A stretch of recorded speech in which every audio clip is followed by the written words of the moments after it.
the great challenge of our times, the great challenge of saying no and doing fewer. We are bombarded with information that is coming at us at a crushing speed. 2 billion emails a day, 75 million blog posts, 30,000 marketing messages attack us every single individual per week, 18,000 magazines, 400,000 scholarly journals, 500,000 books are published each year. And then we have this whole thing we've been talking a lot about, social media, email, Facebook, blog comments, updates, and the rest of this, and we are being crushed with constant distractions. The shiny objects in our environment have never been more abundant than they are today. If you heard, I don't know if somebody already stated this, but it was interesting how Eric Schmidt, the former CEO of Google, said that if you took all of the information in human history, 6,000 years of recorded history, up till 2003, every day we are creating the same volume of content every 48 hours. 6,000 years of information accumulated up to 2003, every 48 hours it's being replicated over and over and over again. So we are deluged with constant distraction.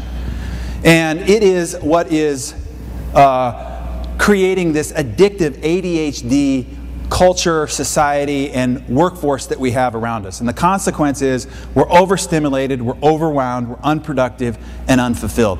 I'm convinced part of the economic issue that we ran into is that we lost sight of the ability to sit back, think, look at the organization, figure out the right things to do, and do those things rather than just the next thing in front of not just the executives, but every member of your organization all day at all times, chasing the next thing.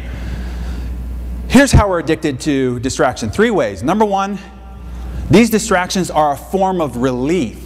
These are justifiable excuses to check the blog, look at the next email, see what's coming in over the news feed. And it gives us justification to not do the hard, challenging tasks. We feel like we're working. We're active, but we're not achieving. We're busy, but we're not productive. And this gives us a sense of relief. I could do this project that needs to get done, or I could check email. And email wins almost every time. The second thing is we have this insatiable thirst for novelty. It's built into our DNA. These are the shiny objects around us. What's new?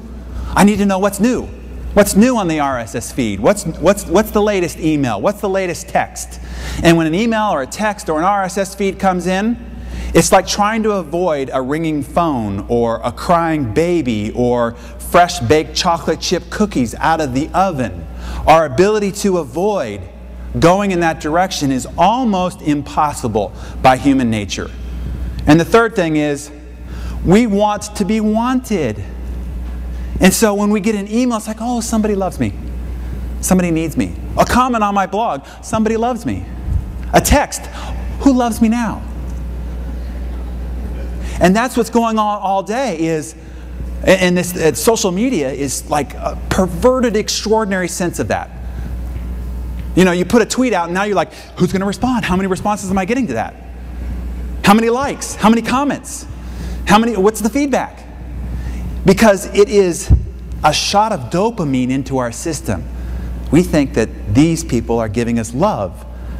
And so that is a very addictive, but productivity-wise, destructive force that we are constantly surrounded by. It is like trying to be on a diet, sitting inside a cookie manufacturing plant. That's what it is to live in our culture all day, every day.